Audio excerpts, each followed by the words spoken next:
Welcome back to the Sports Docs podcast with Dr. Ashley Bassett and Dr. Catherine Logan. On each episode, we chat about the most recent developments in sports medicine with experts from around the country. In this episode, we're going to continue our discussion with Candace Townley Cox and focus on rehabilitation of quad function and lower extremity mobility after surgery. We start with a systematic review from the August 22 issue of AJMS entitled The Effects of Blood Flow Restriction in Patients Undergoing Knee Surgery. Now, we did a whole episode of blood flow restriction therapy, or BFR, with Dr. Eddie Chang back in October of 2021. If you haven't already listened, please go check it out. In brief, BFR involves the use of a cuff or a tourniquet system positioned at the upper part of a limb to restrict venous blood flow while maintaining arterial inflow. Restriction of venous outflow leads to an anaerobic or oxygen-depleted environment, similar to that of higher intensity training. This anaerobic environment is hypothesized to promote muscle hypertrophy through a combination of cell signaling and hormonal changes, effectively leading to muscle mass and strength gains at lower intensity training. So pretty ideal for postoperative patients. Lawrence Rangel and colleagues at the University of Toronto performed this review of 11 papers and concluded that the use of BFR led to significant improvements in quad muscle mass, quantified by cross-sectional area of the muscle, and quad strength after knee surgery. Patient-reported outcomes were not significantly different between those who used BFR and those who did not. Lastly, in the two studies that used BFR pre-op, no significant benefit was found. Awesome. So welcome back to the show. So on the last episode, we spoke a lot about recovery of range of motion, trying to minimize development of anterior knee pain after ACL reconstruction. Now we're going to focus a little bit more on quad recovery. And I specifically wanted to transition to our next paper, which talks a bit about blood flow restriction therapy, or BFR. So Candace, can you tell us, do you use BFR in the post-op recovery after knee surgery? Is it mostly for surgical patients, mostly non-op, or a good mix? Love using BFR in the clinic, and I don't just use it on post-operative patients, but I also use it on some older patients that might have more, arthritis, that aren't exactly lifting those heavy loads as well. They are not exactly engaging in a lot of high load resistance training, but would love to reap some of the benefits of blood flow restriction training with that load resistive benefits that we're seeing. So you guys also in your clinic rent them to patients. Is that correct? I think that's sort of new.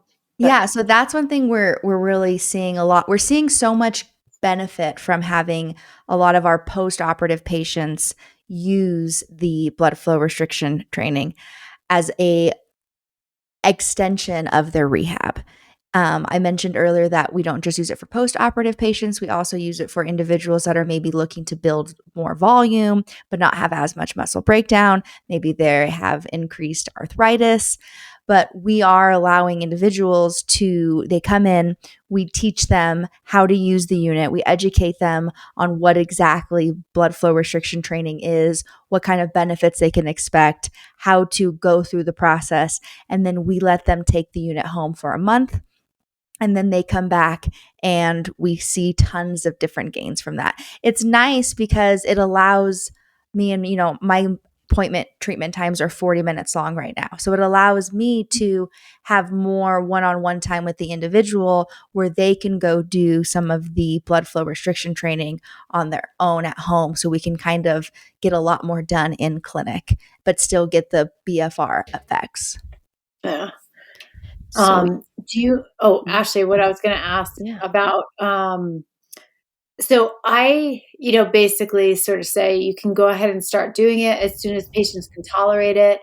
I haven't had any wound issues, knock on wood, related to sort of early use of BFR, but obviously you're seeing patients from multiple surgeons. Do you see other people that sort of say, hey, let's wait 6 weeks, or, contraindications to do it in the post-surgical sort of environment?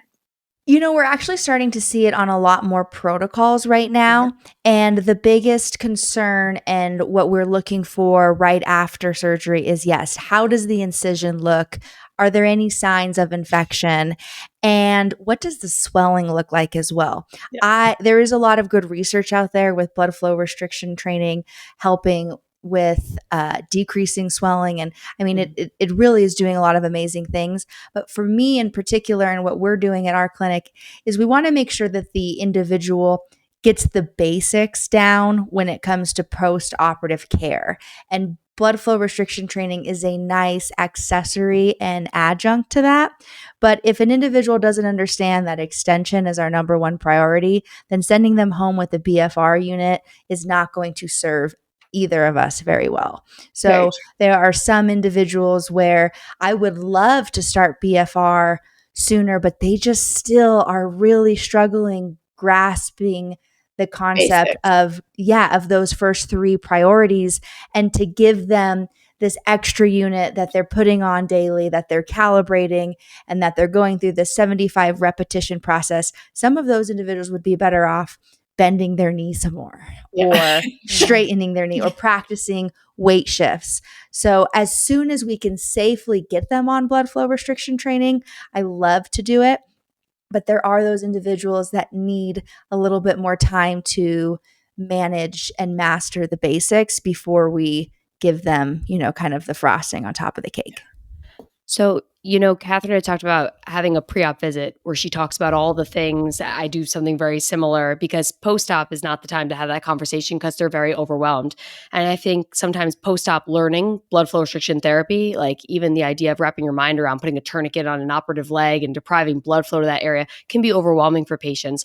I've started to use BFR pre-op as part of the ACL prehab. Have you seen a lot of patients doing that? And do you feel like that helps them not only pre-op, but kind of grasp BFR post-op a little bit better?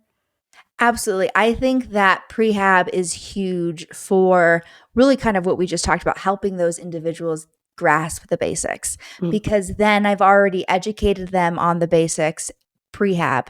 And then I see them post-operatively and they get the same spiel again, but they kind of are picking up what I'm laying down a little bit quicker. So those individuals do end up getting to do BFR a bit sooner. And it's nice to, like you mentioned, it can be really invasive. These individuals just had a big surgery, and now a week, 2 weeks out of surgery, you're trying to occlude blood flow, and you're telling them that your leg's going to turn a little bit purple and it's going to feel really, really hard. And we might not even finish all these reps. And some of these individuals are like, wait, what in the world are you, what's going on right now? Yes. So it's helpful to take an individual that has not had surgery yet, that has, can bend their knee, can straighten their knee, is functional, much more functional than they are a week after surgery. Mm-hmm. And then they can experience it, because then 2 weeks after surgery, I kind of, go get the blood flow restriction unit, and I'm kind of like, remember this? Then they have a little bit of a reminder of what to expect. So it's not so foreign, because everything else in the whole ACL rehab process is really foreign. And I think it's really important to remember that for our patients and make sure that we're not bombarding them with too much information and too many tools. Absolutely. Agree. I think sometimes if you're not really thinking about it or taking your time, like, you can kind of forget like how familiar this is to all of us, and how this is so routine. This is our everyday. And then someone coming into our office, maybe like even saying the word femur, they're like, what's a femur? You know what I mean? So it's just like, trying to make sure that we, sort of speak to the individual patient, because they're all sort of all over the place with what experience they have. Absolutely. So I don't do it too much with like skeletally immature, as far as like surgically. Do you know, like in the physical therapy world, what is the sort of the thought with BFR and people whose growth plates are still open? Are people doing it? Are they not doing it? Is the data still like to be determined? I believe the data is still to be determined. I have not seen a lot of that, meaning there hasn't been as much chatter around that topic as perhaps there needs to be. Honestly, Yeah. I know that there's been a lot of Yeah. studies that have involved a lot of high school athletes, and they've been looking at high schoolers, and this group is going to do the football program with BFR, this group is going to do it without. But I am not 100% sure on what they're actually finding out there when it comes to adolescence and blood flow restriction training. So, Catherine, I'm a little different. I use BFR in my skeletally immature patients. I operate on a lot of, define skeletally mature. Like they're skeletally mature where I'm not worried about their growth plate such that I'll do a transphyseal ACL reconstruction. So if I'm going to do that and have the tourniquet inflated for the surgery, I feel For okay sure. doing that. Now, would I do that in an 8-year-old OCD fixation? I would probably pause on that. But like my 13 and 14-year-olds that I'm doing ACLs on, I am doing BFR. I'm doing the same protocol. I'm starting it at 2 weeks because I guess the thought is like if we can deprive complete blood flow using a tourniquet for up to 2 hours and it's the same protocol, I don't see any reason why not, but it would certainly be much more comforting to have data to provide our parents and data to provide our therapists and our patients to really back that up. So I hope there's a study coming soon about that. I could be wrong, but I do think that is something that they're doing at Inova in Okay. DC. Nice. That is one of the things that they're studying. I Nice. could be wrong, but maybe we'll find out at AOS next Yeah, week. exactly. Awesome. So besides BFR, quad recovery, any other modalities, Candace, that you're using? I mean, we talked a little bit about cupping and the voodoo taping. What about like stim or other things in that in that realm? Are you using that? What are your thoughts on that? Yes, I'm definitely using a large amount of NMES, which stands for neuromuscular electric stimulator. This is going to really help with that motor relearning. We're going to recruit more motor units. Right off the bat, if an individual comes through the door and they give me any sign of quad contraction, I'm thrilled because there are those individuals that you don't hardly see anything at all. And I love to get those NMES units going because they help the individual understand what it feels like to actually get a good quad contraction. So I really make sure that when they are feeling the NMES unit working and contracting their quad, that they are also contracting their quad. And then a lot of people respond really well to a tactile cue. So if I put a little rolled up towel underneath their knee and explain to them that I want them to kind of smash the towel or the back of their knee needs to really hit the towel, that combined with the neuromuscular unit is very, very helpful. And then you see the difference when, as soon as I take the unit off, I have them do a quad contraction on their own again. And it always looks better. So I have individuals using that neuromuscular electric stimulator often, and we're using them with quad sets. We're using them with straight leg raises. We're using it with terminal knee extension exercises. We're using it on the shuttle leg press. Yeah. I really, really want them to understand what it feels like to get that good quad contraction. And I actually now, most recently, actually have individuals buy one on Amazon. I have a link for one that I use. I jokingly tell them, you could always, if we get this quad going soon enough, they have a 30-day return policy. You could return it. You know what I mean?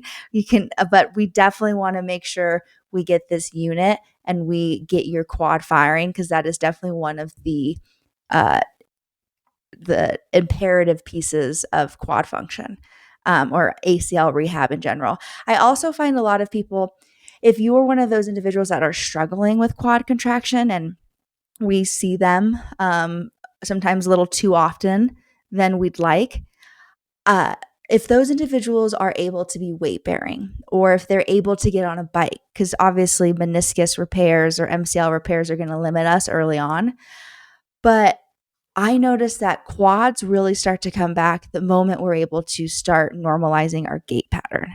So if I have an individual that we've been working on quad activation for 3 to 4 visits in a row, and they are weight bearing as tolerated, maybe that third, fourth visit, we're not just doing quad sets and assisted straight leg raises.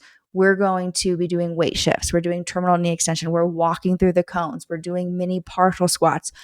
We are getting so creative to start using that quad when it doesn't even realize it's being used. And that's when I'm normally sending Catherine that text message that, all right, we're turning a corner. We finally are able to walk without fear. Or this person was put their foot down for once, on a weight shift. They're not nervous anymore. And that really helps get that quad going as well, along with that neuromuscular unit. No, everything I think you said, that I think everybody's a little different. Some people are going to be totally able to activate and like sort of connect their brain to their quad right away. Other people need some sort of tactile. Other people need the E-stem, and other people are not going to do it until like they can weight bear. And they just, everybody's a little different. And I think sometimes you have to just be creative and throw different things and know that it's not.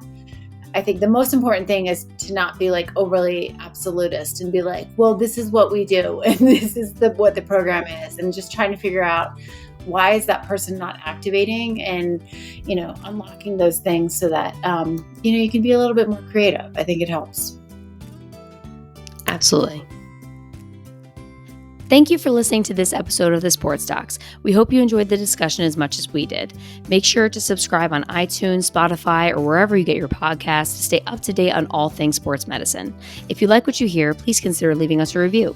You can also reach us by email at thesportsdocspod@gmail.com or find us on Instagram at thesportsdocspod. We love your feedback. Stay fit, friends.